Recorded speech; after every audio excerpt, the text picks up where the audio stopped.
నమస్కారం, welcome to I dream. నేను మీ విజిత. ధర్మ మార్గం కార్యక్రమానికి స్వాగతం. ప్రస్తుతం మనతో పాటు ఉన్నారు ఇస్కాన్ టెంపుల్ నుంచి ప్రణవానంద ప్రభుజీ. ప్రభుజీతో మాట్లాడి ఆధ్యాత్మిక పరంగా ఎన్నో మంచి మంచి విషయాలు తెలుసుకుందాము.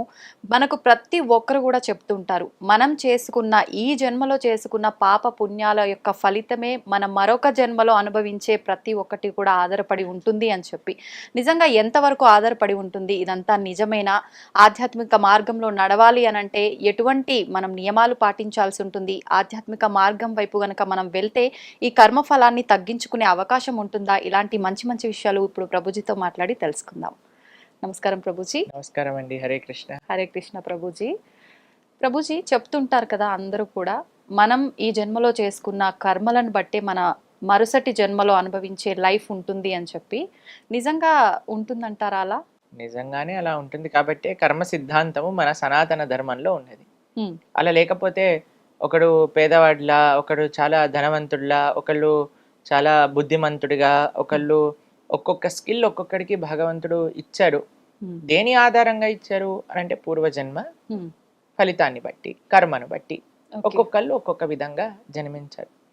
ఒకళ్ళు పొడవుగా జన్మించారు, ఒకళ్ళు పొట్టిగా జన్మించారు, ఒకళ్ళు భారతదేశంలో జన్మించారు, ఒకళ్ళు అమెరికాలో జన్మించారు. దేన్ని నిర్ధారించుకునేలా ర్యాండమ్ లో ఇలా ఇలా వేయలేదండి. అన్నీ కూడా మన పూర్వజన్మ యొక్క ఫలితము, పూర్వజన్మ యొక్క సుకృతం. దాని వల్లనే మనము ఒక్కొక్క జన్మ పొందటము అనేది జరుగుతుంది. మరి ఇప్పుడు every action has equal and opposite reaction అని అంటారు కదా. మరి ఇప్పుడు అలా అనుభవించటము తథ్యమైనప్పుడు ఆధ్యాత్మిక మార్గంలో వెళ్ళటం ఎందుకు? ఈ పూజలు, గుడిలోకి వెళ్ళటం ఇవన్నీ ఎందుకు అనే వాళ్ళకి ఏం సమాధానం చెప్తారు ప్రభుజీ? మనకి భగవంతుని ఆరాధన చేసేది మన జీవితం మొత్తం మార్చిపోయి, మన కర్మ అంతా తొలగిపోయి, మన కర్మ మొత్తం నష్టమైపోవటము అంటే మనం కేవలం ఆనందంగా ఉండటం కోసం కాదండి. ఈ కర్మ పరంపరనే ఆపడానికి. ఓకే, మనం భగవంతుని ఆశ్రయించేది ఏదో సుఖం పొందటం కోసం ఆశ్రయించకూడదు. భగవంతుడు ఏం చెప్పాడు? సర్వధర్మాన్ పరిత్యజ్య మామేకం శరణం వ్రజ అహం త్వాం సర్వ పాపేభ్యో మోక్షయిష్యామి మా శుచ. అయ్యా, నువ్వు కంగారు పడకు, నన్ను శరణాగతి చెయ్యి. అసలు ఈ కర్మకే పులి స్టాప్ పెట్టడానికి, మనం కామా పెట్టడానికి ప్రయత్నం చేయొద్దు. అందరూ కూడా ఎలాగైనా సరే ఈ చెడు కర్మను ఆపేసి మంచి ఫలితాలు, మంచి ఆనందాలు, మంచి అనుభూతులు రావాలి. అది జస్ట్ మనం కామా పెడుతున్నాం అంతే. మళ్ళీ స్టార్ట్ అవుతుంది ఆ కర్మ మృత్యు పరంపర అనేది. దాన్ని పులి స్టాప్ పెట్టడానికి ఆధ్యాత్మిక మార్గము. అందుకోసం మనము కంప్లీట్ గా కర్మని తొలగించుకొని భగవంతుడి యొక్క మార్గాన్ని ప్రవేశించడమే భక్తి అని అంటే, శరణాగతి అని అంటే. ఎప్పుడైతే మనం భక్తి శరణాగతి చేస్తామో అసలు మనకి మీరు అంటున్నారు కదా కర్మ ఫలితం కర్మనే ఉండదు, ఇంకా కర్మ ఫలితం అనుభవించాల్సిన అవసరం లేదు. కానీ ఎప్పటి వరకైతే మనం ఈ పుణ్యం చేసినా పాపం చేసినా ఈ ప్రపంచంలోకి రావాల్సింది. క్షీణే పుణ్యే మర్త్యలోకం విశంతి అని అంటారు శాస్త్రంలో. ఇప్పుడు మీరు చూడండి, మీరు ఎప్పుడైనా చిన్నపిల్లల్ని మాల్కి తీసుకెళ్ళి ఉంటారు కదా ఆడిపించడానికి. అప్పుడు మీరు డబ్బులు ఇచ్చి కొంటారు కాయిన్స్. చిన్న చిన్న గేమ్స్లలో కాయిన్స్ వేసారనుకోండి, సపోజ్ ఒక కార్ లాగా ఉంటుంది, అది ఇలా ఇలా ఇలా ఇలా ఊగుతూ ఉంటుంది.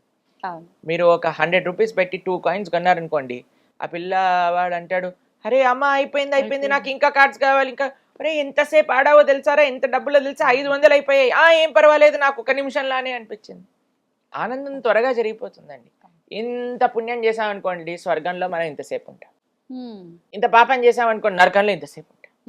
ఎందుకో తెలుసా అండి, బాధాకరమైన సిచ్యువేషన్స్ కొద్దిసేపు దాడిపినా సరే అమ్మా ఇంకెంతసేపు మనకి ఎక్కువగా అనిపిస్తుంటుంది. కాబట్టి మనకి పుణ్యము సంపాదించి ఆనందంగా ఉంటామా అని అంటే మనం పుణ్యం కోటైపోగానే తీసుకెళ్లి మళ్ళీ ఈ ప్రపంచంలో పడేస్తారు. మనం పాపం చేస్తే నరకంలో అనుభవించాల్సి వస్తుంది, మళ్ళీ జన్మలో అనుభవించాల్సి వస్తుంది.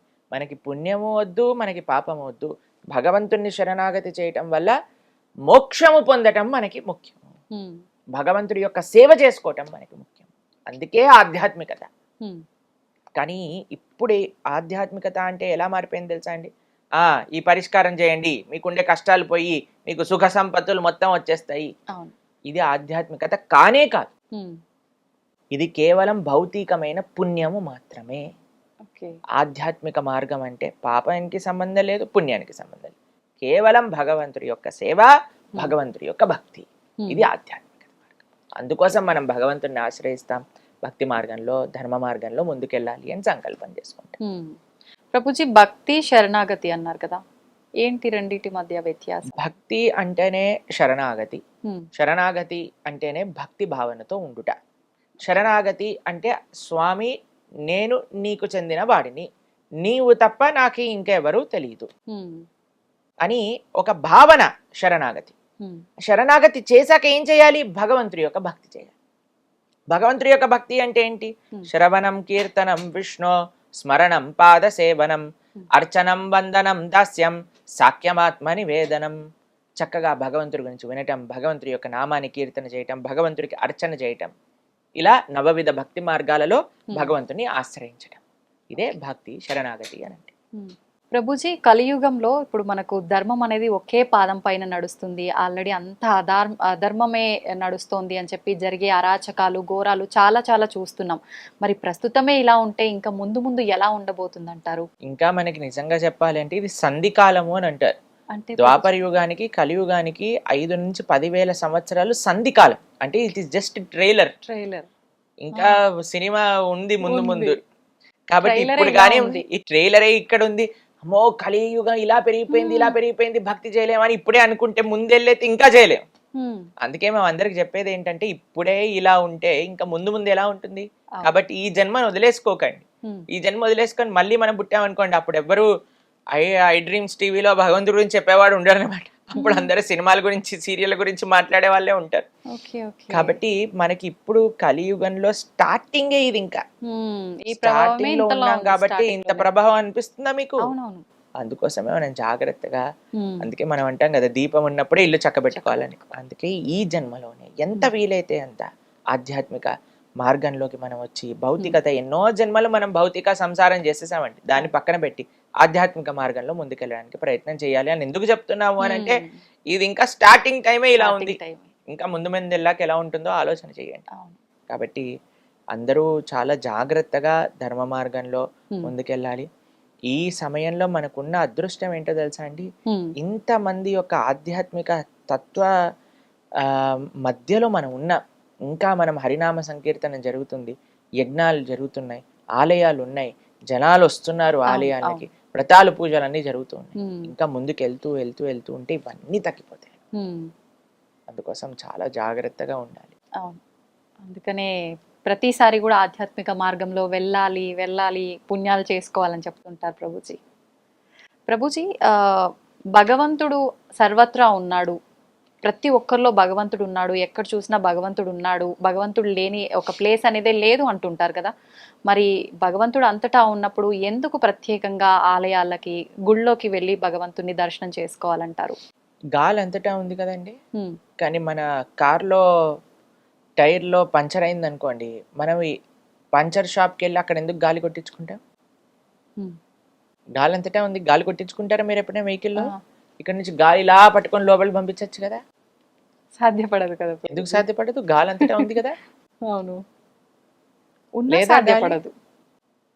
భగవంతుడు కూడా అంతటా ఉన్నాడు. గాలి షాప్ లో ఎలా అయితే ఎయిర్ కాన్సన్ట్రేటెడ్ గా ఒక దగ్గర ఉంటుంది కాబట్టి అది ఈజీగా మనం పెనిట్రేట్ అవుతుంది. భగవంతుడు సర్వత్రా ఉన్న ఆ తత్వము ఆలయ విగ్రహం రూపంలో ఒక కాన్సన్ట్రేటింగ్ గా స్వామి స్వయంగా ఆ రూపంలో అక్కడ కొలువై ఉన్నారు. ఈజీగా యాక్సెసబుల్ మనకి దేవాలయంలో భగవంతుడు. ఎలా అయితే ఇప్పుడు హైడ్రోజన్ ఉంది, ఆక్సిజన్ ఉంది. ఇప్పుడు మనకి నీళ్లు, నాకు ఇప్పుడు దాహం వేస్తుంది అనుకోండి, ఓ ఆక్సిజన్ హైడ్రోజన్ రెండు కలిపి ఇప్పుడు నీళ్ళు తెసి నోట్లో పోసుకున్నాను అనుకోండి, అవుతుందా? ఒక వాటర్ బాటిల్ తీసుకొని దాన్ని సంప్రోక్షణ చేసుకొని దాని తర్వాత స్వీకరిస్తే గానీ నాకు దాహం తీరుతుంది. అలానే భగవంతుడు అంతటా ఉన్నాడు, సర్వత్రా ఉన్నాడు. అది భగవంతుడు చెప్పింది. భగవంతుడు తత్వమే సర్వత్రా ఉన్నాడు. మీరు సర్వత్రా ఉన్నాడు అని నమ్ముతున్నప్పుడు ఆలయంలో విగ్రహంలో కూడా ఉన్నాడు కదా. ఉన్నాడు. ఆలయంలో విగ్రహంలో భగవంతుడిని పర్సీవ్ చేయటం చాలా ఈజీ, చాలా సులభం. అందుకోసం మనం ఆలయానికి వెళ్ళి ఎప్పుడైతే ఆ స్వామి యొక్క రూపాన్ని, ఆ స్వామి యొక్క దర్శనాన్ని, స్వామి యొక్క సేవలను మనం ఆస్వాదన చేస్తామో, ఇప్పుడు కనిపించేదే చూడలేకపోతే, కనిపించేదే ఆస్వాదించకపోతే కనిపించింది ఏం చూస్తామండి? అస్సలు సాధ్యపడదు. ఇప్పుడు జనాలకి మూర్తి భగవంతుడి యొక్క శ్రీ విగ్రహాన్నే దూషిస్తున్నారు, భగవంతుడి యొక్క శ్రీ విగ్రహాన్నే నమ్మకం లేకుండా ఇది నాస్తికుల్లా చేస్తున్నారు, మాట్లాడతారు. భగవంతుడినే దూషిస్తున్నారు. కొన్ని ప్రోగ్రాంలు మేము ఎప్పుడైనా ఇంటర్నెట్ లో చూస్తే మాకు ఆశ్చర్యం వేస్తుంది. పెద్ద పెద్ద వాళ్ళు అసలు మన ఉండే దేవీ దేవతలను కూడా నిందిస్తూ వాటిపైన వెటకారంగా మాట్లాడుతూ, అది ఎంత మహాపాపమో తెలుసా మీకు అది? కాబట్టి సరైన తత్వం తెలియకపోతే వాళ్ళు, మీకు విషయం తెలుసా, భగవంతుడు సాక్షాత్తుగా మన ముందుకు వచ్చిన ఎవడో నాటకం వేసుకొని వచ్చాడు, వేషం వేసుకొని వచ్చాడు అనుకుంటాడు.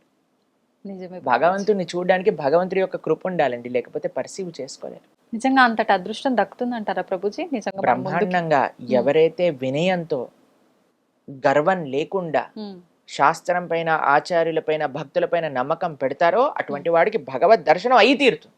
ఆ, కానీ ఎవరైతే గర్వంతో, అహంకారంతో నేనే పోటుగాడిని అని అనుకొని అందరిని నిందిస్తున్నారో అటువంటి వాడికి ఎన్నటికీ భగవద్ దర్శనం కాదు, మహాపాపం చుట్టుకుంటాం. కాబట్టి మనం ఏదో మైక్ ఇచ్చాం కదా, కెమెరా ఉంది కదా అని మనకి ఇష్టం వచ్చినట్టు మాట్లాడకూడదు. అవును. చాలా జాగ్రత్తగా ఉండాలి. ప్లస్ ఇంకో విషయం చెప్తాను, ఎవరిని ఏం అడిగి తెలుసుకోవాలి అనే విషయం కూడా మనకు తెలిసి ఉండాలి. అవును. ఇప్పుడు చూడండి, మేము మీ దగ్గరకు వచ్చి ఒక న్యూక్లియర్ రియాక్టర్ని ఎలా ఆఫ్ చేయాలి అని అడిగాను అనుకోండి, మీరేం చెప్తారు? నన్ను నాకు ఎందుకు తెలియదు అడుగుతున్నారండి ప్రభుజీ, న్యూక్లియర్ నాకు సంబంధం రియాక్టర్ లేదు గురించి? కదా. ఎవరైతే న్యూక్లియర్ సైంటిస్ట్ ఉన్నో ఆయన అడగండి అని. అవును ప్రభుజీ. మనం వెళ్ళి ఆధ్యాత్మికత గురించి ఎవరెవరినో కూర్చోబెట్టి అడిగేసాం అనుకోండి, వాళ్ళ దగ్గర నుంచి వచ్చే సమాధానాలు అలానే ఉంటాయి. కరెక్ట్. భగవంతుడి గురించి తెలుసుకోవాలి అని అంటే భాగవతోత్తముని అడగాలి. కాబట్టి ఎవరైతే ఆ విషయం గురించి నేర్చుకున్నారో, చదువుకున్నారో అటువంటి వ్యక్తిని మనం ఆశ్రయించడం ఫస్ట్. ప్లస్ వ్యక్తి కూడా మనకి పరిజ్ఞానం ఉన్నంత వరకే ఆన్సర్ చెప్పాలి, దాని ప్రకారంగానే మాట్లాడితే అప్పుడు ఆయన మర్యాద అనేది కూడా ఉంటుంది. కాబట్టి అది చాలా ముఖ్యమైన తత్వం ఆధ్యాత్మికతలో.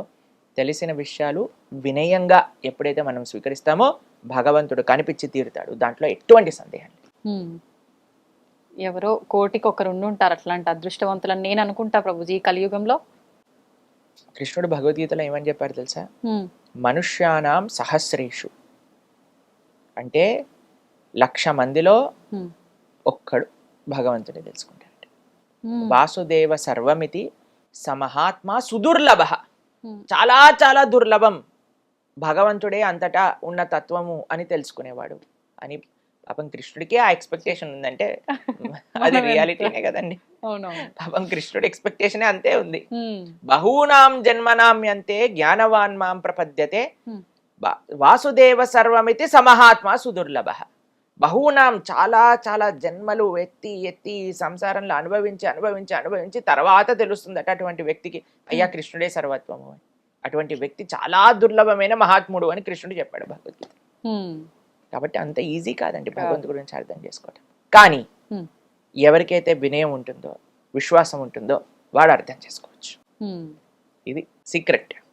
సీక్రెట్ ఇస్ వినయం అండ్ విశ్వాసం. ఇప్పుడు రివీల్ అయిపోయింది సీక్రెట్. ఓకే ప్రభుజీ, ధ్యానం చేస్తే చాలా మంచిదని అంటుంటారు. నిజంగా ధ్యానం చేస్తే అంత మంచిదా? ఎందుకు చేయాలి అసలు ధ్యానం? మనకి మనసుని నిగ్రహించడం. ఇప్పుడు మనసు ఏం చేస్తుందంటే అండి, వాయోరివ సుదుష్కరం అని భగవద్గీతలో అర్జునుడు కృష్ణుడికి చెప్తారు. మనసుని నిగ్రహించడం అనేది చాలా కష్టమైన విషయం. ఇప్పుడు చూడండి, ఒక్క నిమిషంలో మన ఇద్దరం మాట్లాడుకుంటున్నట్టే ఉంటుంది, కానీ మనసు అలా రౌండ్ తిప్పేసి వచ్చేస్తుంది అనమాట. కరెక్ట్. మేము మాట్లాడే లోపల అన్ని ప్రదేశాలు వెళ్ళిపోయి నెక్స్ట్ ఏంటి, ఎల్లుండేంటి, పోయిన సంవత్సరం ఏంటి, వచ్చే సంవత్సరం ఏంటి అన్ని తిరిగేసి వచ్చేస్తుంది. అంతే. అంత కెపాసిటీ మనసుకుంది. మనసుని నిగ్రహించడం అనేది ఎందుకు? ఒక పిల్లవాడు అల్లరి చేస్తున్నాడు అనుకోండి, అటు వెళ్తున్నాడు ఇటు వెళ్తున్నాడు ఏడుస్తున్నాడు అంటే అమ్మ ఏం చేస్తుంది? ఒక బొమ్మ తెచ్చి చేతిలో పెడుతుంది. ఎప్పుడైతే బొమ్మ చేతిలో పట్టుకుంటాడో దాంతో ఆడుకుంటూ కూర్చుంటాడు. అలా మన మనస్సు యొక్క తత్వం ఏంటి అంటే, ఇటు పరిగెత్తా అటు పరిగెత్తా, దీని గురించి ఆలోచించా, అక్కర్లేని విషయాలని నెత్తిపైన తెచ్చుకొని ఇది నా కష్టాలు, ఇది నేనే ఉద్ధరించాల్సింది అని అనవసరమైన విషయాలన్నీ మన మనసు మన పైన వేసుకుంటుంటుంది. దీన్ని ఎలా ఆపటం అంటే, ఒక చిన్న పిల్లవాడికి ఎలా అయితే మనస్తత్వమో మనసు కూడా అదే మనస్తత్వం. కాబట్టి మనసుకు ఒకటి ఇవ్వాలి. మీకు ఒక విషయం చెప్తాను. ఒక పిల్లవాడు తపస్సు చేశాడు అనమాట. ఒక యోగి వచ్చాడు ఆ మార్గంలో వెళ్తూ ఉంటే. ఆ యోగిని అన్నారు, అయ్యా నేను ఇంత తపస్సు చేశాను కదా, నాకు ఏదో ఒకటి వరంగా ఇవ్వు అని అంటే ఆ యోగి సరే అయ్యా తదాస్తు నువ్వు ఏం అడిగినా ఇస్తాను, నాకు ఒక జీనీ కావాలి అని అడిగాడు. జీనీ అంటే ఒక ఆత్మ లాంటిది అనమాట. అంటే మనం ఏం చెప్పినా చేసేది అనమాట. అయితే ఈయన ఏం చెప్పాడంటే ఈ జీనీని ఇస్తాను కానీ ఒక రూల్ ఉంది దీనికి, ఎప్పుడైతే నువ్వు దీనికి పని చెప్పవో అప్పుడు నేను చంపేస్తుంది. అదే చంపేస్తుంది, దీనికి ఎప్పుడు పని చెప్పు అని చెప్తాడు. సరే అని ఇంటికి తీసుకెళ్తాడు. ఇంటికి తీసుకెళ్ళంగానే చూస్తాడు, ఓ ఇల్లంతా గలీజ్ గా ఉంది, ఇల్లు శుభ్రం చేయి, ఒక్క నిమిషంలో శుభ్రం చేసేస్తుంది, బాసనలు దోమేస్తుంది, వంట చేసేస్తుంది, ఇల్లు కడిగేస్తుంది, వరండా క్లీన్ చేస్తుంది, గార్డెనింగ్ చేసేస్తుంది. ఇంకేం పని ఉంటుందండి వీడు పని కోసం ఆలోచిస్తున్నాడు, కత్తి తీసింది చంపేయడానికి దగ్గరకు వస్తుంది అంటే అరే ఏం చెప్పంటారా వీడికి పని అంతే, సరే ఒక పని చేయి మెట్లెక్కు కిందికి దిగు అని అన్నాడు. సరే మెట్లెక్కుతుంది కిందికి దిగుతుంది, నేను చెప్పేంత వరకు మెట్లెక్కుతూ కిందికి దిగు అని, మెట్లెక్కుతుంది కిందికి దిగుతుంది, వీడికి ఏమైనా పని గుర్తొచ్చింది అనుకోండి అప్పుడు ఈ పని చేయమంటాడు, ఆ పని అయిపోగానే మెట్లెక్కు కిందికి దిగు, అది పైకి ఎక్కుతుంది కిందికి ఎక్కుతుంది కిందికి దిగుతుంది. కానీ ఆపాము అని అంటే చంపేస్తుంది. మన మనసు కూడా అలాంటిది, దాన్ని దేంట్లోనైనా ఎంగేజ్ చేయలేకుండా ఖాళీగా పెట్టామనుకోండి మనల్ని పిండ ఆరేస్తుంది అనమాట. కాబట్టి అందుకే ideal mind devil's workshop అంటారు. కాబట్టి మనము ఎప్పుడైతే ధ్యానం చేస్తాం, మంత్ర ధ్యానము అని అంటాం. మనం మా భక్తి మార్గంలో కృష్ణ భక్తి సాంప్రదాయంలో మేము చేసేది మంత్ర మెడిటేషన్ అంటే మంత్ర ధ్యానం. అంటే మంత్రం పఠిస్తూ భగవంతుడి పైన ధ్యానం చేయడం. మంత్ర అంటే మన త్రాయతే ఇది మంత్ర, మనస్సుని సంస్కరించేదే మంత్రము, మనస్సుని మంచి మార్గంలో పెట్టేదే మంత్రము, మనస్సుని నిగ్రహించేదే మంత్రం. అందుకే హరే కృష్ణ కృష్ణ కృష్ణ హరే హరే, హరే రామ రామ రామ హరే హరే. ఈ మంత్రాన్ని మేము ప్రతిరోజు 2 గంటల సేపు ధ్యానం చేస్తాం, మంత్ర పఠనత. ఎందుకు అనంటే ఆ 2 గంటలు ఇప్పుడు మనం ఫోన్ ఎలా అయితే బ్యాటరీ రీఛార్జ్ అవ్వడానికి ఛార్జింగ్ పెడతామో, మన మనస్సుకి మన శరీరానికి మన ఇంద్రియాలకు ఒక ఛార్జింగ్ ప్రొద్దున పూట లేసా చేసేసుకున్నాం అనుకోండి, రోజంతా మాకు ఇంకా తిరుగులేనట్టు ఎనర్జీ వచ్చేస్తుంది అనమాట. ఇప్పుడు చూడండి ఈ రోజు మీతో మాట్లాడేటప్పుడు ఇది నాది 6వ ప్రోగ్రామ్. ఎంత ఎనర్జెటిక్ గా ఉన్నారు. ఎలా వచ్చింది ఎనర్జీ అనంటే ఆ కరెంట్ వైర్ లో కరెంట్ వేలు పెట్టామనుకోండి, ఆ కరెంట్ షాక్ తో ఇలా ఊగిపోతాం కదా. కృష్ణ ఈ సోర్స్ ఆఫ్ పవర్, ఆయనతో మనం కనెక్షన్ పెట్టుకోవటం ఏంటి అంటే ఆయన నామాన్ని జపం చేయటం. ఎప్పటివరకైతే ఆ పవర్ కనెక్టెడ్, ఇప్పుడు చూడండి మీరు ఫోన్ కి ఛార్జింగ్ పెట్టి ఎన్ని రీల్స్ తిప్పినా సరే ఏం అవ్వదు. కాబట్టి అలా ఆ పవర్ కనెక్షన్ ఉంచుకోవటమే మంత్ర, మనత్రాయతే ఇది మంత్ర. కాబట్టి మంత్ర జపం సాధన ఇవన్నీ ఉండటం చేత మనస్సు నిగ్రహం. అందుకే ఆధ్యాత్మిక మార్గంలో ఈ మంత్ర అనేది అంత ముఖ్యం అన్నమాట. కాబట్టి ఈ హరే కృష్ణ మహామంత్రం, హరే కృష్ణ కృష్ణ కృష్ణ హరే హరే, హరే రామ రామ రామ హరే హరే, ఇది షోడశాక్షరనాంనాం కలి కల్మషనాశనం నాతర పరతరోపాయ సర్వవేదేషు దృశ్యతి అని అంటే. కలి కల్మషాన్ని, కలి అన్నిటికంటే పెద్ద స్థానం ఏంటో తెలుసండి, కలి ఉండేది మనసు. కాబట్టి ఆ కలి ప్రభావం మొత్తం కూడా బయటికి తీసేస్తుంది. ఈ మంత్రానికి అంత శక్తి ఉంటుంది. కాబట్టి అందరూ చక్కగా జపం చేయండి, మనసుని మంచి మార్గంలో పెట్టండి. ప్రభుజీ, కొత్తగా ధ్యానం చేయాలనుకునే వాళ్ళు ఇందాక మీరు చెప్పినట్టుగా ఒక్క దగ్గర ఏకాగ్రత అనేది పెట్టలేకపోతుంటారు. రకరకాల ఆలోచనలు, ఎన్నో రకాల జరిగినాయి జరగబోయేవి వస్తూనే ఉంటాయి కళ్ళ ముందరికి, ఎంత చేద్దామన్నా కుదరదు. అలాంటి వాళ్ళ పరిస్థితి ఎలా సాధ్యపడుతుంది? మనసు పని ఆలోచించటం, మీ పని మంత్రాన్ని జపించటం. అంతే, మనసుని పట్టించుకోవద్దు. మంత్రాన్ని జపం అంటే ఏంటో తెలుసా అండి? మనం మంత్రాన్ని ఎలా జపించాలి అంటే మన చెవులకి వినపడాలి. మనం అనే మంత్రం మనకి వినిపించాలి. హరే కృష్ణ కృష్ణ కృష్ణ హరే హరే, హరే రామ రామ రామ హరే హరే. మన మంత్రం మనం వింటున్నామా? అదే మన ధ్యాస.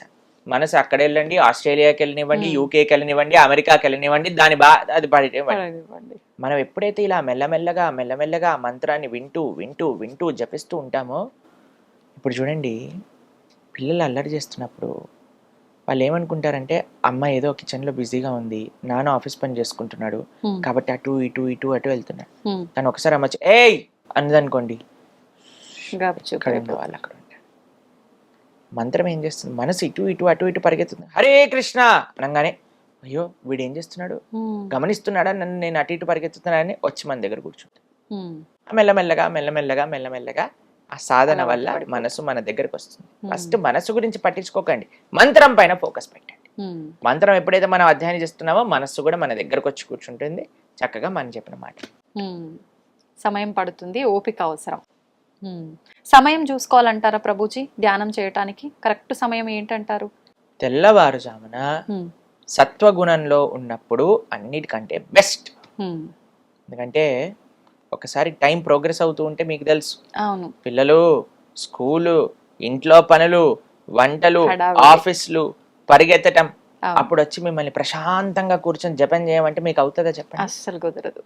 కాబట్టి ఇవన్నీ స్టార్ట్ అవ్వక ముందే మనం జపం చేయాలి. లేకపోతే మన జపం హరే కృష్ణ హరే కృష్ణ, పాలు లోపల పెట్టు, రామ్ రామ్ హరే హరే, తొందరగా వెళ్ళు బస్ టైం అయిపోయింది, ఇలా అయిపోతుంది. అవునవును. కాబట్టి ఎవరు లేవక ముందే మనం లేస్తే మన ఆధ్యాత్మిక సాధన నడుస్తుంది, లేదంటే ఉపయోగమే లేదు, ఎన్నాళ్ళు చేసినా వ్యర్థం. ఇప్పుడు ఎంత మనము యాక్టివ్ అయిపోయాం అనుకోండి, ఈ రోజులో అందరూ యాక్టివ్గా ఉన్నారనుకోండి, మనం కూడా యాక్టివ్ అవ్వాల్సి వస్తుంది. అవును. ఇప్పుడు రాత్రిపూట వెళ్ళి సాధన చేసుకుంటామంటే అలసిపోతారు కదా. ప్రొద్దునంతా మనం పని చేసో చదువుకోనో వెళ్ళి వెనకాలకి వెళ్ళి అప్పుడు నేను జపమాలు పట్టుకుంటే ధ్యానంగా చేసేది యోగ నిద్ర. కాబట్టి ప్రొద్దున పూట తెల్లవారుజామున త్వరగా పడుకొని త్వరగా లేచి స్నానం చేసి దేవుడి దగ్గర దీపం పెట్టుకొని కూర్చొని జప అనుష్ఠానం చేయండి, అసలు తిరుగులేని శక్తి మీ సొంతం అవుతుంది. ప్రభుజీ, మనం తీసుకునే ఆహారాన్ని బట్టి కూడా మన ఆలోచన విధానం ఆధారపడి ఉంటుందంటారు కదా. అలా అయితే శాకాహారం భోజనం మాత్రమే తీసుకునే వాళ్ళు ఉంటారు, వాళ్ళు అంత సాత్వికంగా ఉన్నట్టుగా ఏం కనిపించరు కదా, మరి ఆహార ప్రభావం ఉన్నట్టు ఎలా? సాత్వికమైన ప్రవృత్తి కావాలి అని అంటే సత్వగుణంలో ఉండాలి. అది కేవలం ఆహారం కాదు, ఇంకా చాలా ఫ్యాక్టర్స్తో. మీకు ఒక విషయం చెప్తాను. ఈ ప్రపంచం నుండి ప్రతి వస్తువు కూడా సత్వ రజస్ తమో గుణములలో కేటగరైజ్ చేసి ఉంటుంది అనమాట. చూడండి, కేవలం శాకాహారం తిని DJ sound dim dim dim dim అని డీజే సౌండ్ విన్నాడు అనుకోండి, వాడు సత్వగుణంలో ఉన్నవాడు కాదు. కాబట్టి సత్వము అనంటే ఒక ఎంటైర్ సిస్టమ్ ఆఫ్ సత్వ.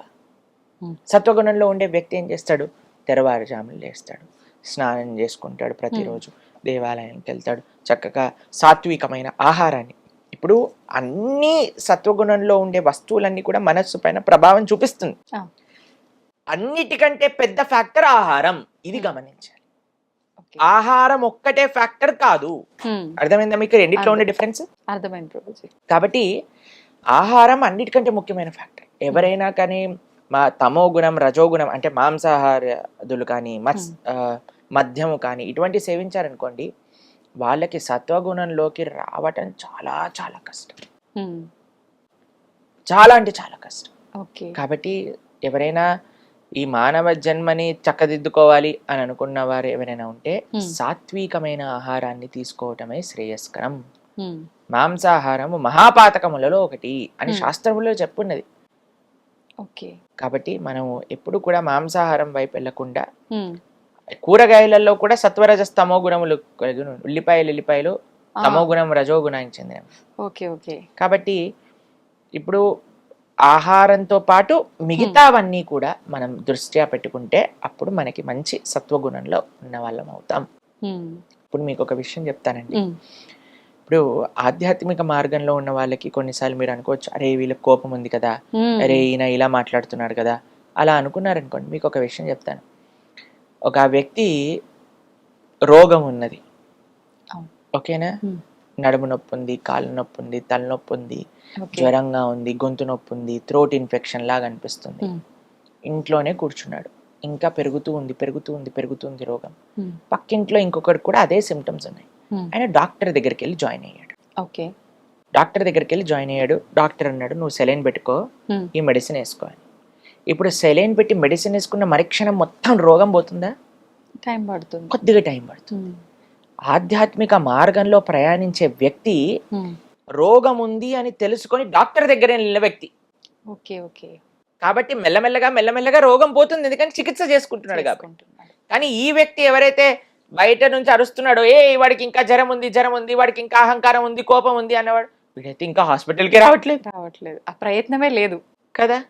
కాబట్టి మనము ఎవరిని జడ్జి చేయకూడదు ఎక్స్టర్నల్స్గా, మనం వెయిట్ చేయాలి. ఆధ్యాత్మిక మార్గం దాని ఆ మనస్సు పైన ఆ మెడిసిన్ ప్రభావం చూపించి ఒకరోజు తప్పకుండా ఆయన మంచి వ్యక్తిగా మారుతారు. కాబట్టి మన డ్యూటీ ఏంటి? సత్వగుణంలో ముందుకెళ్ళటం, ధర్మ మార్గంలో ముందుకెళ్ళటం, ధార్మికంగా ప్రవర్తించడం, ఇది మనకి. ప్రభుజీ, జీవహింస, మనం మాంసాహారం తినడం అంటే ఒక జీవిని హింస పెట్టి చంపేస్తున్నాము. అసలు జీవహింస గురించి పురాణాల్లో ఏముంది? మనం ఎంత చెప్పినా మానని వాళ్ళు ఉన్నారు. అలా ఏం లేదండి, మన ప్రవచనాలు విని చాలా మంది వేలల్లో మాంసాహారాన్ని వదిలేసిన వాళ్ళు నాకు తెలుసు. సంతోషం ప్రభుజీ, నిజంగా అలాంటి మార్పు వచ్చినందుకు. చాలా మంది మన ఛానల్లో మీరు చూడండి, ఎంతో మంది మనకి చెప్తారు, ప్రభుజీ మేము మాంసాహారాన్ని వదిలేసాము, మేము ఈ రోజు నుంచి నాన్ వెజిటేరియన్ తినము అని. చాలా సంతోషం వేస్తుంది మాకు అలాంటి వాళ్ళని చూస్తే. ఇప్పుడు చూడండి, మీకు ఒక్క విషయం చెప్తానండి. మనకి ఇంత చిన్న దోమ కుడితేనే బ్యాట్ పట్టుకొని మహాభారత యుద్ధం చేసినట్టుగా ఎక్కడుంది ఆ దోమ, దాన్ని చంపేయాలి అని 4-5 బ్యాట్లు పట్టుకొని తిరుగుతారు. ఇంత పెద్ద బండలాంటి శరీరంలో ఒక చిన్న దోమ కుడితేనే మనం తట్టుకోలేకపోతున్నాం కదా. అలాంటిది ఒక ప్రాణిని చంపేస్తుంటే మన మనసు ఎలా ఒప్పుకుంటుంది చెప్పండి?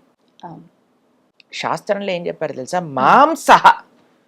మాంసం అని మనం అంటూనే దాని యొక్క అర్థం ఏంటి అని అంటే, నేను నిన్ను ఎలా అయితే చంపుతానో నువ్వు నన్ను అలా చంపడానికి నేను నీకు పర్మిషన్ ఇస్తున్నా. అంటే ఏ ప్రాణినైతే మనం చంపుతామో వచ్చే జన్మలో ఆ ప్రాణి మనల్ని చంపుతుంది. దాంట్లో ఇంకొక చిన్న అడిషన్ అండి, ఎన్నిసార్లు చంపుతుంది అని అంటే, ఆ ప్రాణి యొక్క శరీరం పైన ఎన్ని వెంట్రుకలైతే ఉన్నాయో అన్నిసార్లు మనల్ని చంపుతుంది. ఇది వింటే ఎవ్వరు తాకరు ప్రభుజీ మాంసాహారం, భయం వేస్తుంది. అలా విన్నా సరే మారని వాళ్ళు కూడా ఉంటారు. కానీ మన ప్రార్థన ఏంటంటే, మనం ఎవరిని ఏమనట్లేదండి, మన శాస్త్రంలో ఉన్న విషయం శాస్త్రంలో కూడా వదిలేసేయండి. మనం ఇప్పుడు చూడండి, ఏ ప్రాణి అయినా చావడానికి పుడుతుందా చెప్పండి? లేదు. ఇంట్లో కుక్కలను పెంచుకుంటారు, ఎంత అల్లారు ముద్దుగా పెంచుకుంటారు. అమ్మో మై డాగి అని. ఇప్పుడు కుక్క అన్నా సరే వాళ్ళ కోపం వస్తుంది. అవును ప్రభుజీ. ఎందుకు? దానికి ఇంకా ఒక మేకకి ఏం డిఫరెన్స్ ఉంది చెప్పండి? అది ప్రాణి ఇది ప్రాణి కదా, అది జంతువు ఇది జంతువు కదా, ఇది పిల్లలు పెడుతుంది అది పిల్లలు పెడుతుంది. దీదెంత ప్రేమగా చూసుకుంటుందో పిల్లల్ని, అది కూడా అంతే ప్రేమగా చూసుకుంటుంది కదా. ఒక ఆవుకి ఒక కుక్కకి తేడా ఏముంది? ఒక పందికి ఒక కుక్కకి ఏం తేడా ఉంది? ఒక కోడికి ఒక కుక్కకి ఏం తేడా ఉంది? ఒక కుక్కకి ఒక మనిషికి ఏం తేడా ఉంది? అన్నిటికీ ప్రాణి, అన్నిటికీ ఫీలింగ్స్ ఉన్నాయి, అన్నిటికీ పెయిన్ ఎక్స్ప్రెస్ చేసే ఒక మెంటాలిటీ ఉన్నది అందరికి. ఇప్పుడు మేకని చంపాలంటే అది వచ్చి చంపు చంపు చంపు, నేను నీకోసమే పుట్టాను, నన్ను కత్తి తీసుకొని చంపేయని మమ్మల్ని ప్రాధేయపడుతుందా చెప్పండి? లేదు. ఏడుస్తాయి ప్రాణులన్నీ ఎవరైనా తన ముందు జరిగేది ఏదైనా చూసాననుకో. కాబట్టి ఆ నెగిటివిటీ, ఒక ప్రాణి చనిపోతుందంటే ఎంత ఏడుపు, ఆ ఘోష, అదంతా మన లోపలికి వచ్చి మనం కూడా తయారవుతాం. కాబట్టి మాంసాహారం తిననే కూడదు. ఇది చూడండి, మీకు ఒక విషయం చెప్తాను, ఆధ్యాత్మికంగా నో వే మాంసాహారం తినడం. Okay, big no. సెకండ్, మానవత్వ రూపంలో ఆలోచించినా సరే మాంసాహారం అనేది చాలా పెద్ద క్రైమ్ అది. మూడో విషయం చెప్తాను, ఎన్వైరన్మెంటల్ విధంగా ఆలోచించాలి. ఒక 300 మంది తినే తిండిని ఒక ప్రాణికి తినిపించి ఆ ప్రాణిని చంపి ఒక 20 మంది తింటారు. అంటే ఎంతమంది ఆహారం వేస్ట్ అవుతుందో ఇక్కడ చూడండి.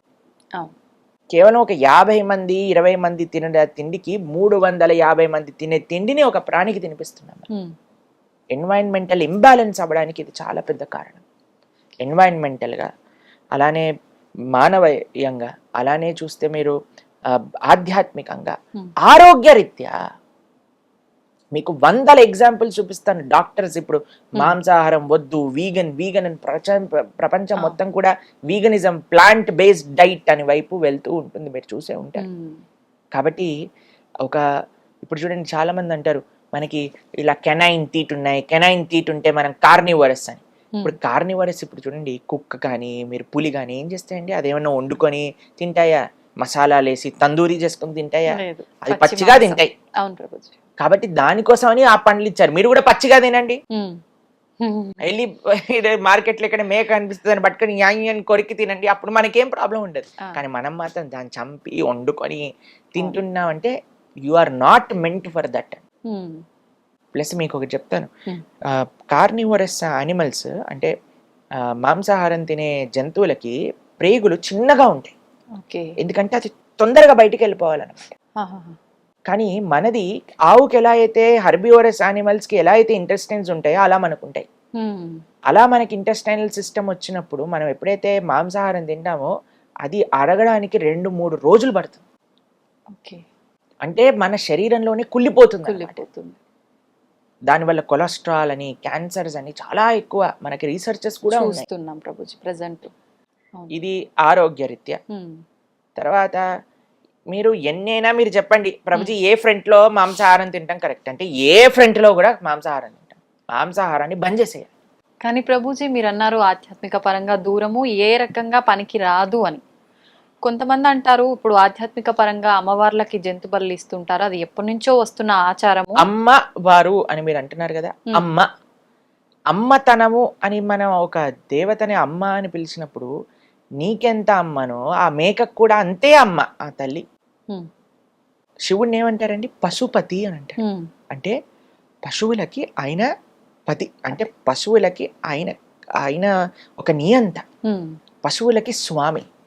శివుడి యొక్క భార్యే కదండి అమ్మవారు. ఇప్పుడు ఈయనేమో పశువుని ప్రేమించే వ్యక్తి అయితే ఆవిడ్ని చంపేసైనా ముందు వేసేసే మేకని అప్పుడే నేను కృపణిస్తా అంటే ఎంత అన్యాయం చెప్పండి. అలా అమ్మవారు అంటదా చెప్పండి? అసలు ఎక్కడ ఏ శాస్త్రం నుంచి తెచ్చారు ఏంటి అసలు? అసలు అవైదికం అది. అమ్మ జగదంబ అంబిక, అమ్మతనంలో ప్రేమ ఉంటుంది కానీ అమ్మతనంలో హింస ఉండదండి. కాబట్టి పశువు బలి అనేది వైదికం కాదు. కాబట్టి అమ్మవారికి ఎవ్వరికి పశు బలి ఇవ్వటం వీలే ఉండదు. మాంసము మద్యము ఎవరైతే సమర్పణ చేస్తారో అది తామసిక ఆరాధన అవుతుంది. అటువంటి వాళ్ళ ఫలితాలు ఇప్పుడు పెద్ద పెద్ద వాళ్ళు కూడా టీవీలో కూర్చొని కంపల్సరీ మీరు పెట్టాల్సిందే నాన్ వెజిటేరియన్, కంపల్సరీ మీరు పెట్టాల్సిందే లిక్కర్ అని మాట్లాడుతున్నారు. వాళ్ళందరూ పాపం సంపాదించటమే కాకుండా 10 మందికి ఆ పాపంలో భాగ్యస్వామం చేస్తున్నారు. ఈ జీవితం వచ్చింది ఈ ఒక్క పాయింట్ అర్థం చేసుకోండి. ఈ జీవితం వచ్చింది భౌతికమైన కోరికలు సంపాదించటం కోసం కాదు. ఈ జీవితం మనకి భగవంతుడు ఇచ్చింది, భగవంతుడిని అర్థం చేసుకొని భగవంతుడికి శరణాగతి చేసి ఈ జన్మ మృత్యు పరంపర నుంచి దాటి భగవంతుడి లోకానికి వెళ్ళటం. కాబట్టి దీనికి ప్రాణి హింసకి సంబంధం లేదు లేదు లేదు. ప్రభుజీ ఇంకొక చిన్న డౌట్, నేను ఒక కామెంట్ కూడా చూసా లాస్ట్ టైం మనం మాంసాహారం వీడియోకి. మనం చేసుకున్న కర్మల ప్రకారంగా మరొక జన్మ తీసుకుంటాం కదా, అలా తీసుకున్న జన్మ ఇవి జంతువులు మనకు ఆహారంగా ఉండాలని చెప్పి మళ్ళీ జన్మ తీసుకొని వచ్చాయి కాబట్టి ఇప్పుడు అవి మనకు ఆహారంగా మారిపోయాయి, భగవంతుడే సృష్టించాడు అలా అని చెప్పి ఒక కామెంట్ చూసా. దాని గురించి ఏం చెప్పాలి? బీ రెడీ, ఇప్పుడు చంపేసాయి, ఇలా ఇలా అనుకొని చంపేసాయి. ఆ జీవి పైన ఎన్ని ఎంట్రుకలు ఉన్నాయో అన్నిసార్లు చావడానికి రెడీగా ఉండు. కర్మ ఇస్ క్లియర్ అండి. నేను కళ్ళ గంతులు కట్టుకొని సిగ్నల్ క్రాస్ చేస్తా, నేను సిగ్నల్ నే చూడకుండా క్రాస్ చేస్తా, నీ కర్మ ఫైన్ కట్టాల్సిందే కదా. కట్టాల్సిందే. ఇంకా దురదృష్టవంతుడు అయితే యాక్సిడెంట్ అవుతుంది. కాబట్టి నాకు తెలియదు, నేనేం చూడను, నాకేం తెలియదు, నాకు సిగ్నల్ తెలియదు, నాకు ఈ రూల్స్ అని తెలియదు, పో నీ ఇష్టం. కాబట్టి బాధ్యత కదా. కాబట్టి ఇలాంటి ఎన్ని లాజిక్లు ఉపయోగించి ఎన్ని విధాలుగా నువ్వు కర్మ చేసినా సరే కర్మని తప్పించుకోలేవు. ఇది అర్థం చేసుకోవాలి. ఇంకొంత పాపం మూట కట్టుకుంటున్నారు. ఇప్పుడు ఒకడు మర్డర్ చేసేసాడండి, పోలీసులు వచ్చి పట్టుకున్నారు. ఏయ్ మర్డర్ చేసా, పదా జైలుకి. నాకు మర్డర్ చేయటం తప్పని తెలీదు, వదిలేస్తాడా? అసలు వదలరు. చెప్పండి. కాబట్టి ఇప్పుడు నా కర్మ, వాడు నా చేతిలో చంపబడటం ఆయన కర్మ అని చెప్పాడు అనుకోండి, పోలీసు వాడు వదిలేస్తాడా? లేదు. కాబట్టి మన విచక్షణ, భగవంతుడు బుద్ధి కూడా ఇచ్చాడు కదా. అవును. కాబట్టి మన విచక్షణ ఉపయోగించి మనం ఏది మంచి ఏది చెడు అని ఆడాలి. కాబట్టి ఈ జిహ్వని కంట్రోల్ చేసుకోవటం అనేది, మీకు విషయం చెప్పనా, అన్నిటికంటే ఈజీ ఆధ్యాత్మిక మార్గాలు. మిగతా ఇంద్రియములు కంట్రోల్ చేసుకోవటం కంటే జిహ్వని కంట్రోల్ చేసుకోవటం అత్యంత ఈజీ. ఎవరికైతే జిహ్వ కంట్రోల్ అవ్వదో అటువంటి వాడు ఆధ్యాత్మిక మార్గానికి పనికిరాడు, చాలా కష్టం అని చెప్పాలి. కాబట్టి మీరు ఇప్పుడు చూడండి, చిన్నప్పటి నుంచి పుట్టినప్పటి నుంచి ఒక విధంగా మాంసాహారం తిని పెరిగేవాడు, పొద్దున మధ్యాహ్నం రాత్రి సాయంత్రం అర్ధరాత్రి మాంసాహారమే తిని పెరిగిన వాళ్ళందరూ కూడా వీగనిజం అంటూ ప్రాణి హింస చేయకూడదు అని పాశ్చాత్య దేశాలలో వెజిటేరియన్స్ గా మారిపోతున్నారు. మనకి ఎంత మన మన భారతదేశంలో పుట్టి ఇవన్నీ తెలుసుకున్న వాళ్ళని మారటంలో ఏం ప్రాబ్లం ఉంది చెప్పండి. కాబట్టి ఎంత వీలైతే అంత తొందరగా మాంసాహారాన్ని మానేయండి, లేకపోతే మహాపాపం. ఈ కర్మ, కలెక్టివ్ కర్మ కూడా మనకి తయారవుతుంది అనమాట. ఇప్పుడు కొన్ని దేశాలలో చాలా మనకి సడన్ గా హఠాత్తుగా భూకంపాలు రావటం, న్యాచురల్ కెలామిటీస్ రావటం ఎందుకు వస్తాయి అని అంటే, ఇప్పుడు కలెక్టివ్ కర్మ, అందరూ చేసే పాప కర్మ, ఆ నెగిటివ్ వైబ్రేషన్ ఒక్కసారిగా ఒక దగ్గర కాన్సన్ట్రేట్ అయితే ఇలాంటివి వస్తాయి అని కూడా రీసెర్చెస్ ఉన్నాయి. కాబట్టి మనం ఏ ప్రాణిని హింస పెట్టకుండా మనం జీవిద్దాం, ప్రతి ఒక్క ప్రాణిని జీవించే హక్కు వాళ్ళకి ఇద్దాం, అంతే అండి.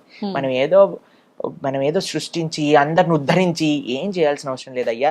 నువ్వు బ్రతుకు, వేరే వాళ్ళని బ్రతకని, అదే పెద్ద సేవ నువ్వు మానవుడిగా చేయడానికి. ప్రభుజీ, మనం ఆహారం తీసుకుంటున్నామంటే అది శాకాహారమైనా మాంసాహారమైనా జీవులని ప్రాణం తీయడం అంటే చెట్టుకి మొక్కకి కూడా ప్రాణం ఉంటుంది కదా, మరి దాన్ని కూడా మనం తింటాం. చాలా మందికి ఇదే ప్రశ్న చేస్తారు. ఇప్పుడు మనం ఎప్పుడైనా మాంసాహారం గురించి, అయ్యో ఈ మొక్కలన్నీ చంపేస్తున్నారు, మొక్కల్ని కాపాడండి అని కామెంట్లు పెడతారు చాలా మంది. చాలా ఎక్కువ కామెంట్స్ వచ్చాయి ప్రభుజీ. ఇప్పుడు ప్లాంట్లలో జీవులు లేరా, మీరు పాలకూరని, కొత్తిమీరని, కరివేపాకుని ఎలా చంపేస్తుంటున్నారు. మీరు చూడండి, ఇప్పుడు పాలకూరని కట్ చేసేటప్పుడు పాలకూర ఎగిరి ఎగిరి రక్తం అంతా పెట్టి పాలకూర బిడ్డను పట్టుకొని ఇలా యోగలించి అలా చేస్తుందా అండి? చెయ్యదు. కానీ దాంట్లో జీవం ఉందా అంటే ఉన్నది. కానీ మరి నువ్వెందుకు తింటున్నావు దాన్ని అని అంటే, నువ్వు జీవించి ఉండడానికి భగవంతుడు డూస్ అండ్ డోంట్స్ అని ఇచ్చాడు మన శాస్త్రంలో. పత్రం పుష్పం ఫలం తోయం యోమే భక్త ప్రయశ్చతి. శాకాహారం ఏదైతే పత్రము, పుష్పము, ఫలము, తోయము ఇవి ఉన్నాయో వీటిని చక్కగా నువ్వు నైవేద్యం పెట్టి తీసుకో. ఇది భగవంతుడు ఇచ్చాడు. ఈ సృష్టిని ఎవరైతే తయారు చేశారో, ఇప్పుడు చూడండి, ఇండియాలో మనము ఒకలాగా కారు నడుపుతాం, అమెరికాలో ఆపోజిట్ వైపు కూర్చొని కారు నడుపుతాం. ఓకేనా? ఇది ఎవరు తయారు చేశారు రూలు? ఆ కంట్రీలో ఈ రూల్ ఉంది కాబట్టి దాన్ని పాటిస్తున్నాం కదా. ఈ సృష్టిని తయారు చేసిన భగవంతుడు ఒక రూల్ ఇచ్చాడు, అయ్యా మాంసాహారాన్ని తినకూడదు, శాకాహారాన్ని తినవచ్చును. ఓకేనా? క్లియర్ గా ఉంది. కాబట్టి ఆయన ఇచ్చిన రూల్ ప్రకారంగా, ఆయన ఇచ్చిన ఇన్స్ట్రక్షన్స్ లో అహింస అని అంటే లీస్ట్ హింస. అహింస అంటే అన్నిటికంటే తక్కువ హింస. ఇప్పుడు నువ్వు డిసైడ్ చేసుకో, అయ్యా నేను శాకాహారం తినకుండా కూడా బ్రతుకుతా అని ఎవరికైనా అనిపిస్తే, గాలిని పీల్చుకొని బ్రతుకుతా, you are most welcome to do it. కానీ ఎవరైనా అయ్యా మాంసాహారం తినలేకపోతే మరి నేనేం తినాలి? నువ్వు శాకాహారాన్ని తినొచ్చు, బ్రతుకు, ప్రేమని పంచు, ధర్మాన్ని ఆచరించు అని భగవంతుడు. దీన్ని వితండవాదం చేసి మరి జంతువులలో కూడా ఉన్నప్పుడు మరి చెట్లలో కూడా ఉంది, ఏం తినకు. Who said no? If you can live just with water and air, do it. If you cannot, then don't kill anything, just eat plants. అది మనం చెప్పాను. కరెక్ట్ ఆన్సర్ వచ్చేసింది ప్రభుజీ చాలా కామెంట్స్ కి. ఇప్పుడు ఈ వీడియోకి ఏం కామెంట్స్ వస్తాయో చూడాలి. నేను ముందు కామెంట్స్ ఓపెన్ చేస్తున్నా. చూడండి, కుక్కతో ఒక వంకర అని కొంతమంది మారరు. అవునవును. కాబట్టి అటువంటి వాళ్ళ కోసం ఏం చేయాలంటే ప్రార్థన చేయాలి. ఇప్పుడు ఇంత చెప్పినా అర్థం, చాలా చిన్న విషయం అండి. ఒక ప్రాణి మనం హింస పెట్టకూడదు, ఎంత బేసిక్ విషయం అండి అది. నిజంగానే దానికి ఇంత మొత్తుకొని చెప్పాల్సి వస్తుంది, అయినా సరే అర్థం చేసుకోవట్లేదు అని అంటే, అంటే ఇంకా వాళ్ళకి ఇంకా మారరు అనేది అర్థం. అంతే. కాబట్టి మనం జస్ట్ భగవంతుడికి ప్రార్థన చేయాలి, తండ్రి వాళ్ళని కూడా మంచి ధర్మ మార్గంలో నడిపించు, అంతే, ఇంకేం చెప్పలేము. మన వంతు ప్రయత్నం మనం చేసాం, ఆ పైన భగవంతుడి పైన భారం. ప్రభుజీ, దానం విషయానికి వస్తే కూడా అపాత్ర దానం పనికిరాదు అంటుంటారు, దానివల్ల కూడా పాపం జరుగుతుంది అని అంటుంటారు, నిజమే అంటారా ప్రభుజీ? కృష్ణుడు భగవద్గీతలో ఈ విషయం గురించి చెప్తారండి. ఎవరికైతే పాత్రత లేదో వాళ్ళకి దానం ఇవ్వకూడదు. ఇప్పుడు చూడండి, ఒక ఆయన వచ్చి మిమ్మల్ని డబ్బులు అడిగాడు, 100 రూపాయలు ఇచ్చారనుకోండి, వాడు వెళ్ళి సిగరెట్ తాగి మందు కొట్టాడు అనుకోండి, వాడి వచ్చిన పాపం కూడా మీ దగ్గరికి వచ్చేస్తుంది. ఓకే. కాబట్టి మనం ఎప్పుడు కూడా అపాత్రతా దానం చేయకూడదు. ఎవరికి దానం ఇస్తున్నాం, ఎక్కడైతే మనం కాన్ఫిడెంట్ గా ఉన్నామో నా డబ్బులు ఇయ్యటం చేత మంచి జరుగుతుంది, అక్కడ మనం దానం ఇవ్వాలి. వాళ్ళకు చూడండి, ఉపయోగపడేది ఒక దైవ కార్యక్రమానికి కానీ, ఇప్పుడు ఆలయ వ్యవస్థకు అందరూ అంటారండి, ఆలయానికి ఎందుకు డబ్బులు ఇవ్వాలి, ఎందుకు డొనేషన్స్ ఇవ్వాలి, ఎందుకు మీరు డొనేషన్స్ అడుగుతున్నారు. ఇప్పుడు ఒక పెద్ద ఆలయ వ్యవస్థ, ఇప్పుడు ఫర్ సపోజ్ ఇప్పుడు నేను ఇస్కాన్ ఆదిలాబాద్ మేము అధ్యక్షత వహిస్తూ అక్కడ సేవ అందిస్తూ ఉన్నాం అనమాట. ఇప్పుడు మా టెంపుల్ ఫర్ ఎగ్జాంపుల్ తీసుకుందాం, ఆదిలాబాద్ లో ఉన్న మా గుడిలో ఇప్పుడు భగవంతుడి యొక్క సేవ జరుగుతుంది. ఎవరైతే ఆలయానికి వస్తారో వాళ్ళందరికీ ప్రసాదం పెడుతున్నాం. ప్రతిరోజు కూడా అన్నదాన సేవ. అక్కడ ఎవరెవరికైతే అన్నం లేకుండా ఉన్న పిల్లలు కానీ, వృద్ధులు కానీ, మహిళలు కానీ, ఎవరు వచ్చినా సరే లేదనకుండా అన్నం పెడుతున్నాం ప్రతిరోజు కూడా. అన్నదాన సేవ జరుగుతుంది. దాని తర్వాత ఆధ్యాత్మికమైన కార్యక్రమాలు ఊర్లలో ఎక్కడైతే మత మార్పిడులు జరుగుతున్నాయో, ఎక్కడైతే ధర్మ ప్రచారం, ప్రతి ఊర్లోకి వెళ్ళి ఇది నీ ధర్మం అయ్యా, ఇది నువ్వు చెయ్యి, దానికి ధర్మ ప్రచారానికి ఉపయోగపడుతుంది. కాబట్టి ఒక కల్చరల్ ఫ్రంట్, ఇప్పుడు ఉత్సవాలు సెలబ్రేట్ చేస్తాం. ఇప్పుడు జన్మాష్టమి వస్తుంది, 25,000 మందికి మనం అక్కడ ప్రోగ్రామ్ తయారు చేస్తున్నాం. ప్రతి ఒక్కరికి వచ్చిన వాళ్ళందరికీ అన్నదానం చేయటం కానీ, భగవంతుడి యొక్క వివిధ ఉత్సవాలు కానీ, ఒక ఆలయ వ్యవస్థ. ఇక్కడ మన డబ్బులు పాడవవు అనే దగ్గర మనం ఇవ్వాలి. ఎక్కడైతే మన డబ్బులు లూటీలు వేసేసి వాళ్ళ పని వాళ్ళు చేసేసుకుంటున్నారు. ఇప్పుడు చూడండి, కొంతమంది చెప్తారు, అది ఎంతవరకు కరెక్టో తెలియదు, మన టెంపుల్లో వేసే హుండీలో డబ్బులన్నీ కూడా గవర్నమెంట్ వేరే వేరే స్కీమ్లలోకి, వేరే వేరే దాంట్లోకి వాడేస్తుంది, అది వేరే మతాలకు కూడా వాడేస్తుంది, పిచ్చి పిచ్చి తప్పుడు పనులకు కూడా వాడేస్తుంది అని కూడా చాలా మంది చెప్తుంటారు. కాబట్టి ఎక్కడైతే మనకి మంచి కార్యక్రమాలు జరుగుతున్నాయి అని మనకు తెలుస్తో అక్కడ ఇవ్వటం అనేది చాలా ముఖ్యం. కాబట్టి అందుకే మనకు ఒక విషయం చెప్తారు, మనకి ఎప్పుడైనా రోడ్ పైన వెళ్తున్నప్పుడు భిక్షాటన చేస్తూ వస్తారు కదండి, అందులో మేము ఫాలో అయ్యే విషయం చెప్తాను. మేము ఎప్పుడు కూడా ఏదో ఒక ప్రసాదం మా దగ్గర పెట్టుకుంటాం. ఎవరైనా మన దగ్గరకు వచ్చారనుకోండి, ఒక పండు ఇస్తాం అనమాట. చిన్నపిల్లలు వచ్చారనుకోండి, ఒక పండు, ఒక స్వీట్, ఏదో ఒకటి భగవంతుడి ప్రసాదం ఇస్తాం. కానీ డబ్బులు ఇస్తే, ఇప్పుడు చూడండి, ఆ పిల్లవాడు డబ్బులు ఇచ్చాడు అనుకోండి, పాపం వాడికి విచక్షణ లేదు, వాడు వెళ్ళి షాప్ కీపర్ని 10 రూపాయలు ఇచ్చి సిగరెట్ ఇచ్చేస్తాడు కదా. కాబట్టి మనం కరెక్ట్ కైండ్ ఆఫ్ దానం ఇవ్వండి, రాంగ్ దానం రాంగ్ వ్యక్తికి ఇవ్వకండి. ఇది మనం చెప్పేది. ఈ మధ్య చాలా మంది ఫుడ్ ఇస్తే తీసుకొని వాళ్ళు కూడా ఉన్నారు ప్రభుజీ. మేము ప్రసాదం ఇచ్చినా కొన్నిసార్లు యాక్సెప్ట్ చేయరన్నమాట, కానీ మేము చెప్తాం అలాంటి వాళ్ళంటే నిజంగా ఆ భావన ఉన్నప్పుడు ఏది ఇస్తే అది స్వీకరించాలి కదండి. కాబట్టి మనం చాలా జాగ్రత్తగా ఉండాలి. ముఖ్యంగా చిన్నపిల్లల్ని పాడు చేసేస్తున్నట్టుగా అవుతుంది. కాబట్టి వాళ్ళని ఏ విధంగా, వాళ్ళని విద్య ఇవ్వటమా, లేదా వాడికి అన్నం పెట్టటమా కడుపు నిండా, అలాంటివి చూడొచ్చు. కానీ డబ్బులు ఇస్తే ఎలాగైనా సరే అవి పాడైపోయే ఛాన్సెస్ చాలా ఉన్నాయన్నమాట. అందుకోసం కొద్దిగా జాగ్రత్తగా ఉంటారు. కానీ మీకు ఒక విషయం చెప్తాను, ఎవరైనా మన ముందు వచ్చి చెయ్యి జాపాక ఇవ్వకుండా ఉండకూడదు. కాబట్టి 2 ఆప్షన్స్ ఉన్నాయి. మనం ఆహారం ఇచ్చి పుణ్యాన్నైనా తీసుకోవచ్చు, లేదా మన డబ్బులు ఇచ్చి పాపకరమైనా తీసుకోవచ్చు. జాగ్రత్తగా డిసైడ్ చేసుకోవాలి. మీలాగా మేము కూడా బ్యాగ్ లో ఒక ఆహార పదార్థాలు క్యారీ చేయాలైతే, అంతే కదా ప్రభుజీ. మేమైతే మా భక్తులందరికీ అదే విషయం చెప్తాం, తప్పకుండా ఏదో ఒకటి మీ దగ్గర పెట్టుకోండి, ఎవరు అడిగినా వాళ్ళ చేతిలో. రెండోది అయితే అడగకుండానే వస్తది కాబట్టి మరి కొని తెచ్చుకోవాల్సిన అవసరం వద్దు. ప్రభుజీ, శ్రీకృష్ణాష్టమి వస్తోంది, జన్మాష్టమి. అంటే మీరు తప్ప ఇంకెవరు బాగా చెప్పలేరేమో అని నా అభిప్రాయం. మీ మాటల్లో ఒక్కసారి ఆ విశిష్టత గురించి తెలియజేయండి. కృష్ణం వందే జగద్గురుం వసుదేవం దేవం కంసచారూఢమర్దనం దేవకీ పరమానందం కృష్ణం వందే జగద్గురుం. భగవంతుడు యొక్క అన్నిటికంటే ప్రేమ కృపని కానీ మనం అనుభవించాలి అని అనుకుంటే భగవంతుడి యొక్క అవతారాన్ని చూడాలి. భగవంతుడు ఎంత కృపతో మనకి నచ్చిన, మనందరికీ పిల్లలంటే ఇష్టం కదండి, పిల్లలు ఏం చేసినా మనకు నచ్చుతుంది. అరే వీళ్ళందరికీ పిల్లలు ఏం చేసినా నచ్చుంది కదా, నేను కూడా ఒక పిల్లవాడిలా వస్తాను అని కృష్ణుడు పిల్లవాడిగా వచ్చి ఎన్ని లీలలు చేశాడండి. కృష్ణ లీలలు వింటూనే మన మనసు అలా కృష్ణుడు లోపల లయం అయిపోతూ ఉంటుంది. ఆ కృష్ణ లీలల్లో తన్మయత్వం పొందుతూ ఉంటాం. మనం కూడా చిన్నపిల్లలం అయిపోతాం ప్రభుజీ. ఆ కృష్ణుడు తన లీలలు చేసి ఈ ప్రపంచంలో అందరినీ ముగ్ధ మనోహరాన్ని చేయడానికి వచ్చిన రోజే శ్రీకృష్ణ జన్మాష్టమి. అటువంటి జన్మాష్టమి రోజు మనం అత్యంత కృతజ్ఞతాభావంతో భగవంతుని ఆరాధన చేయాలి. ఉపవాస దీక్షతో మంచి నైవేద్యములు, చెప్పని భోగ్ అంటారు, 56 రకాల నైవేద్యములు భగవంతుడికి చేస్తారు చాలా మంది. వివిధ రకాల స్వీట్లు చేసి భగవంతుడికి తులసితో అభిషేకం చేసి చక్కగా అలంకరణ చేసి అర్చన చేసి నివేదన, ఆరతి, తర్వాత పిల్లలందరినీ కృష్ణుడిలాగా అలంకరణ చేస్తారు, ఉట్టి కొట్టిస్తారు, పాదాలు వేస్తారు. Hmm. ఆ రోజే పెద్ద ఉత్సవం అండి. ప్రొద్దున్న నుంచి రాత్రి దాకా ఆలయానికి వెళ్ళటం, దర్శనం చేసుకోవటం, గోసేవ చేసుకోవటం. Hmm. చాలా అద్భుతమైన రోజు శ్రీకృష్ణ జన్మాష్టమి.